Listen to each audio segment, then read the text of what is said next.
Grade 12 student sa Toledo City, Cebu natagpo ang patay at posible umanong ginahasa. Narito ang report ni Alan Domingo ng GMA Regional TV Balitang Bisdak.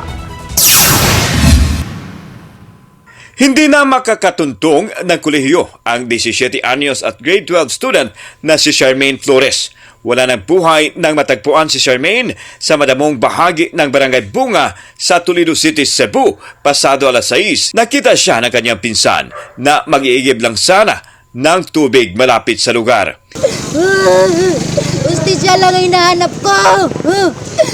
Emosyonal ang inang si Ana Maria nang makita ang anak na wala ng buhay. Ayon sa kanya, gabi noong Huwebes nang magpaalam ang anak na lalabas para bumili ng cellphone load. Dahil hindi umuwi, hinanap nila ang biktima. Nag-iisang anak na babae pa naman si Charmaine sa 7 magkakapatid. Working student siya para matustusan ang kanyang pag-aaral at matulungan ang inang single parent.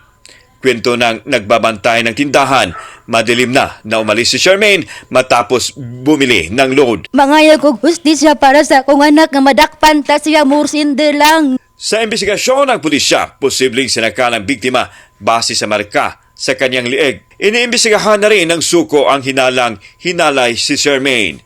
Nang matagpuan ang biktima, nakababa na ang suot niyang shorts. May mga scratch di ba? Agis kamot, possible? Di pataka ko ng kamot po, lagi lakali.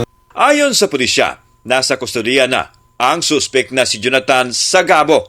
Nakatira si Sagabo malapit sa crime scene.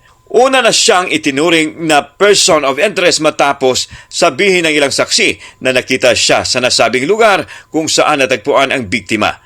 Sinubukan ng news team na kuhanan siya ng pahayag, subalit hindi siya nagpa-unlock ng interview. Yung mga may alam sa nangyari, nakakita, huwag kayong mag-hesitate na lumapit sa amin para mabigyan natin ng hustisya yung mga biktima. Mula sa GMA Regional TV Balitang Bisdak, Alan Domingo nagbabalita para sa GMA Integrated News.